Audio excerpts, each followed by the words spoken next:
챕터 3 CEO의 일하는 습관.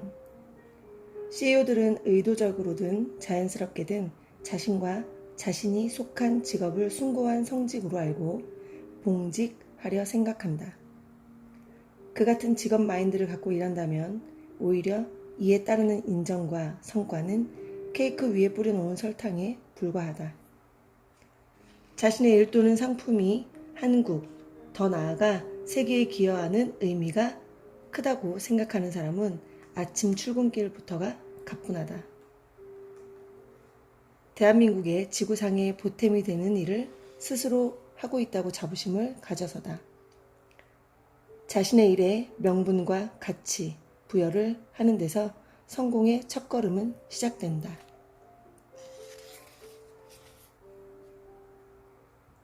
27번째, 사소한 일에도 특별한 가치를 부여할 줄 안다.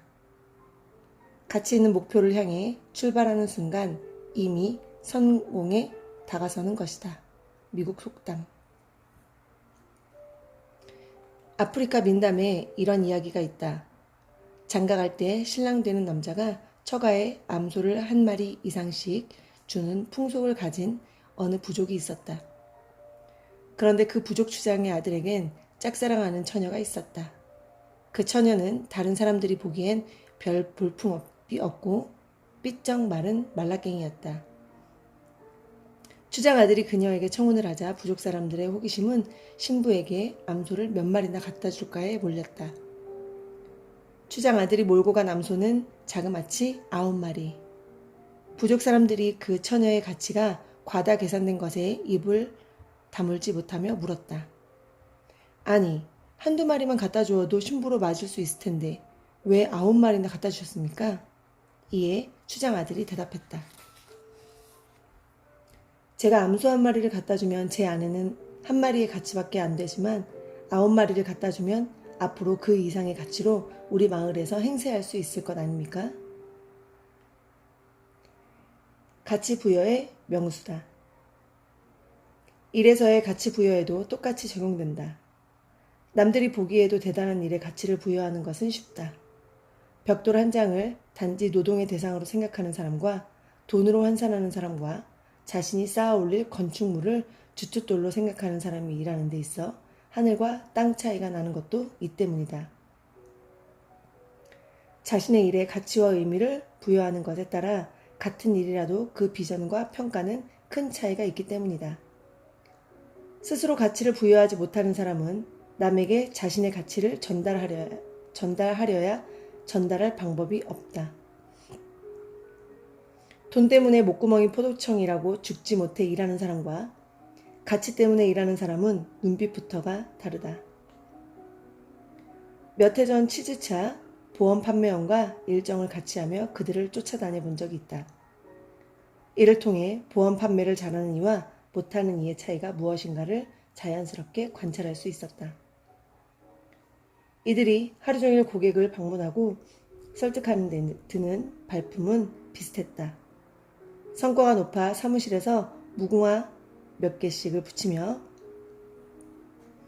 그래프가 올라가는 A의 설득 방식은 매일 실적이 바닥에 기는 낮은 판매고의 보험 판매원 B와 그 차원이 달랐다. A의 고객 상대 방식을 보니 상대방에게 보험이 얼마나 유용하고 사고에 대비해서 필요한 것인가 말하며 오히려 이 같은 귀중한 정보를 전하는 자신에게 고마워하라는 듯이 이야기를 자신있게 건넸다. 반면에 B는 주로 일간 친척 등 친지를 찾아가 보험 하나만 제발 들어달라는 식으로 통사정을 했다. 자신이 파는 상품에 자부심이 있으면 고객을 위한 서비스가 되지만 자신의 상품에 자신이 없으면 강매 내지는 읍소가 될 수밖에 없다. 상대를 위한 서비스는 더 큰 선순환을 낳지만 통사정은 한 번 이상 하기 어렵다. 열정이 없는 사람에겐 돈도 꿔주지 말라는 말이 있다. 자신의 일에 대한 열정은 자신이 좋아하는 일을 한다는 것 등 여러 가지에서 발생할 것이다. 이 못지않게 중요한 것은 자신의 일이 세상에 보탬이 된다는 가치 부여에서 발생한다. 자신이 좋아하는 일, 잘하는 일, 돈 되는 일, 이 세 가지 조건을 갖추었더라도 세상에 도움이 되고 가치가 되지 않는다고 생각한다면 결코 자부심을 가질 수 없을 것이다. 또한 열정도 오래가지 못한다. CEO들은 어떤 분야에서든 자신의 상품, 하는 일에 가치 부여를 하는데 명수다. 가치와 수치는 일란성 쌍둥이이다. 가치가 있어야 이익이란 수치도 발생한다. C 사장에게 들은 이야기다. 동안인 그는 20대엔 늘 나이가 들어 보이고 싶은 게 소원이었다. 그 일환으로 일찍이 버릇을 들인 게 담배였다. 당시 사귀던 애인에게 좀 더 폼나게 보이고 싶은 마음도 작용했다. 그렇게 폼으로 배운 담배가 40살이 되니 건강에 문제가 되었다. 처음 시작할 때는 마음대로 되었으나 끊으려 할 때는 마음대로 되지 않는 게 바로 담배였다. 금연초도 피워보고 금연교실도 다녀보고 온갖 노력을 다해도 마음대로 안 되었다. 스트레스가 쌓일 때면 생각나는 담배 한 대의 유혹을 이길 수가 없었다. 그래서 생각한 게 담배를 끊기 위한 그 나름의 명분 부여였다. 삼국지, 초안지 등 온갖 고전을 다 뒤졌어요. 영웅 후골들이 술 마시고 호색한 이야기까지는 나오는데 아무리 찾아봐도 담배 피웠다는 이야기는 안 나오더군요. 담배 피우는 데 대한 별 대의 명분이 없다는 생각을 하자 담배에 대한 미련이 깨끗이 사라졌더군요. 한편의 개그 소재 같은 이야기였다. 담배 하나를 끊자고 그 두꺼운 고전의 온갖 글귀를 이잡듯 뒤졌다는 정열이 놀랍기도 하고 시간 낭비 같기도 했다. 그러나 자신이 하려는 행동에 대한 명분, 가치 부여가 결정적 계기가 되었다는 것에 이해가 갔다. 단지 호들갑 떠는 것으로 봐서는 안 된다. 자신의 일, 상품에 대의 명분을 붙이는 게 CEO의 공통된 습관이다. 가치는 가치가 있어서 부여되기도 하지만 가치 부여를 위해 새로운 의미가 창출되기도 한다. 김순환 동부화재 시장을 인터뷰했을 때의 일이다. 그는 보험업을 천직으로 넘어 성직으로 시종 비유했다. 외국에선 보험업이 3대 성직에 속한다고 합니다. 마음의 병을 고쳐주는 신부, 목사, 신체의 병을 고쳐주는 의사, 그리고 보험. 가정 경제의 어려움을 해결해준다는 점에서 그만큼 중요하다는 이야기죠. 당장 눈앞에 성과를 올리는 데만 급급하면 지치게 마련이죠. 진정으로 상대방의 이익을 도모하고 숭고한 정신으로 재무장하면 성과는 물론이고 자신의 일에 보람과 긍지를 느낄 수 있지 않겠습니까? 사업을 하는 데는 수치도 중요하다. 하지만 수치를 넘어 가치를 설득하지 않고서는 자기에게도 남에게도 감동을 일으킬 수 없다. 내가 하는 일은 모두 귀하고 아름답다. 명분이 크고 높기에 경쟁 상대도 거창한 상대로 잡는다. 영화 왕의 남자에서 광대 장생이 판을 벌일 장소로 택한 곳은 동네 살판이었다. 왕 연산군의 궁전에서 판을 벌였기에 그는 세기의 광대로 이야깃거리가 되었다. CEO들도 마찬가지다. 이들은 음료수 하나를 만들 때도 그냥 과일을 갈아 만든 음료수라 생각하는 것 이상으로 생각한다. 아다르고 어다른다는 법이다. 일개 음료수 하나를 만든다는 사람과 소비자의 건강과 혼을 존중하는 명품 음료를 만들겠다는 명분을 갖고 만드는 사람과의 전투는 싸워보나마나 뻔하다. 그렇기 때문에 명분이 곧 실리와 통하고 실리가 곧 명분과 통할 수 있다. CEO들은 제품이든 개인이든 무슨 일이든 역할과 가치에 대한 의미 부여부터 시작한다. 자신의 존재 이유, 시대가 요구하는 당위성을 생각해야 비로소 가치와 비전도 창출되고 마케팅 전략도 세울 수 있어서다. CEO들을 만나서 이야기하면 이건 정말 가치 있는 일입니다. 라고 서두를 시작하는 경우가 많다. CEO들은 가치와 비전이 없이 당장 눈앞에 돈만 벌려고 하는 것은 언발의 오줌 누기와 같다고 믿는다. 당장은 따뜻하게 느껴질지 모르지만 오히려 발이 시려워지기 십상이기 때문이다. 좋은 제품, 의미 있는 인생은 괜찮은 제품 철학, 인생 철학이 없으면 힘들다.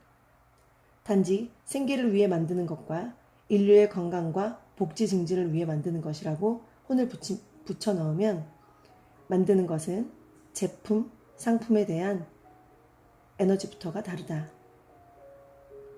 조영주 KTF 사장은 젊은 시절 내가 만나는 모든 사람, 내가 하는 일은 모두 귀하고 아름답다는 경구를 거울에 붙여놓고 항상 보았다고 한다. 이처럼 CEO들은 의도적으로든 자연스럽게든 자신과 자신이 속한 직업을 숭고한 성직으로 알고 봉직하려고 생각한다. 그 같은 직업 마인드를 갖고 일한다면 오히려 이에 따르는 인정과 성과는 케이크 위에 뿌려놓은 설탕에 불과하다. 자신의 일 또는 상품이 한국, 더 나아가 세계에 기여하는 의미가 크다고 생각하는 사람은 아침 출근길부터가 가뿐하다. 대한민국의 지구상에 보탬이 되는 일을 스스로 하고 있다고 자부심을 가져서다. 자신의 일의 명분과 가치를 부여하는 데서 성공의 첫걸음은 시작된다. 28번째, 짜투리 시간을 전략적으로 활용한다. 과거에는 사람들이 돈을 절약하기 위해 시간을 투자했다. 요즘은 시간을 절약하기 위해 돈을 투자한다. 존 해먼드. 당신의 시간당 보수를 계산해 본 적이 있습니까? 오랜만에 만난 피사장이 생뚱맞게 물었다. 뻘쭘해서 당황해하는 내게 그는 답을 기대하고 물어본 것이 아니란 듯 너털 웃음을 짓더니 설명을 덧붙였다. 연봉 나누기 365 나누기 24로 하면 자신의 시간당 몸값이 나오지 않습니까? 이를 역순으로 생각해 봅시다. 즉, 자신의 시간당 가격을 높이면 장래의 자신의 몸값도 높아지게 되어 있는 것이지요. 그의 신선한 해석이 나를 자극시켰다. 몸값을 불리기 위해선 하루의 시간값을 높이라는 이야기가 아닌가? 누구에게나 시간은 하루 24시간 공평하다. 직장인이라면 CEO나 말단 직원이나 짜투리 시간 테크에 집중될 수밖에 없다. 예전엔 시테크 자체가 목적이었으나 요즘의 트렌드는 빨리 일하고 틈내서 하고 싶은 일을 하자는 것이다. 시간 자체를 쪼개 쓰는 게 목표가 아니라 남는 시간을 만들어 나의 시간을 만들자는 게 포커스다. 시간은 주어지는 게 아니라 만드는 것이다. 이 같은 틈새 시간 보물찾기는 고금, 성공한 사람들의 공통 요소다. 옛날 중국의 구양수는 문장을 만들 때 뛰어난 생각이 나는 장소 3곳으로 마상, 침상, 측상 등 3상을 들었다. 그중 침상은 눈을 떴을 때부터 기상하기까지의 시간을 뜻한다. 마상이란 이동 중을 뜻하고 측상이란 화장실이란 점에서 이들 시공간의 활용이야말로 자신의 시간을 활용하는 숨은 1인치로서 오늘날과 다를 것이 없다. 숨은 시간 찾기. 문제는 숨은 시간이 존재하기는 하되 찾아 나서지 않는 자에겐 미지의 세계란 점이다. 마치 보물찾기처럼 찾으러 나선 눈밖에 밝은 사람에게만 보인다는 것이다. 피사장의 말을 듣고 숨은 틈새 시간을 찾아보기로 했다. 출퇴근 시간, 정거장에서 차 기다리는 시간, 엘리베이터에서 기다리는 시간, 약속보다 먼저 갔을 경우 남는 약간의 시간 등 도저히 없을 것 같던 틈새 시간들이 꽤 많았다. 큰일을 하려면 틈새 시간을 잘 활용하라. 최고 경영자들의 시간관리 핵심이었다. 시 회장은 이동할 때 신문과 책을 챙기는 것으로 유명하다. 그의 운전기사로부터 들은 이야기다. 어느 날 약속 장소를 향해 출발했는데 5분 만에 다시 차를 돌리자고 이야기하더란 것이었다. 기사는 순간 무슨 긴급 상황이 발생했나 당황했다. 하지만 시 회장의 답은 의외였다. 짜투리 시간에 읽을 신문을 챙기지 않았으니 가져와야겠다는 것이었다. 짜투리 시간에 신문이든 아이디어 수첩이든 무언가를 챙기는 것은 CEO들의 공통된 습관이다. 이들의 짜투리 시간 경영 습관은 크게 세 가지로 분류해 볼 수 있다. 첫째는 사람들과의 관계 개선용으로 쓰는 것이다. 짜투리 시간에 문자를 보낸다는 것도 CEO들의 짜투리 시간 활용 순위 중 빠지지 않는다. 영업 전화에도 반드시 콜백을 해줄 정도로 신속하고 정확한 회신으로 유명한 김순진 놀부사장. 그는 짜투리 시간에는 시정, 어린 문자 메시지로 상대방에게 감동을 배달한다. 이채욱 지휘코리아 회장은 출장 중에도 가족에게 짬짬이 이메일을 날렸다.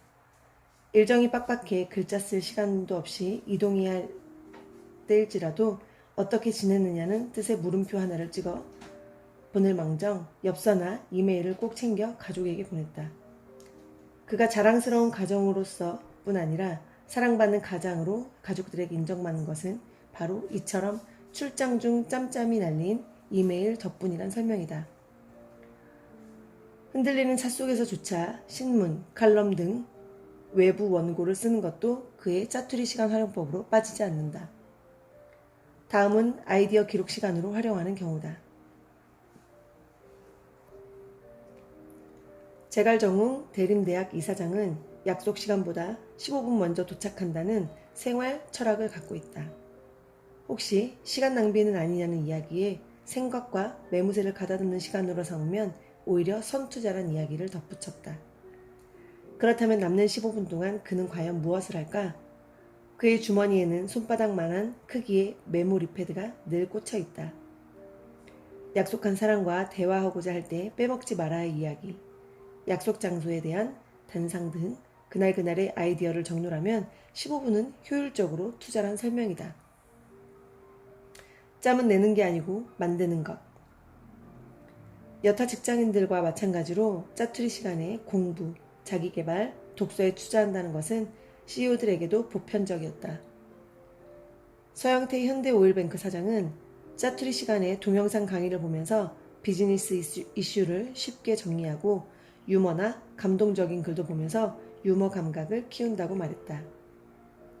안철수 연구소 이사회 안철수 의장은 엘리베이터를 기다리는 시간에도 책을 본다고 한다. 현역에서 경영자로 일할 당시 그는 책 읽을 시간이 부족해 틈틈이 읽는 경우가 많다며 승강기를 기다리는 동안 책을 읽기도 하는데 회사 건물에 승강기가 느려서 한 달에 한두 권은 충분히 읽을 수 있다고 한 신문과의 인터뷰에서 밝힌 바 있다. 한마디로 장소를 가리지 않고 시간을 활용할 거리를 가지고 다녔다는 이야기다. 성공한 CEO들이 바쁜 와중에도 절대로 요약본을 보지 않고 원본을 볼 수 있는 비결은 바로 이 같은 짜투리 시간 경영에 있었다. CEO들의 차에 비즈니스 잡지나 책들이 수북히 있는 것도 이와 무관하지 않다.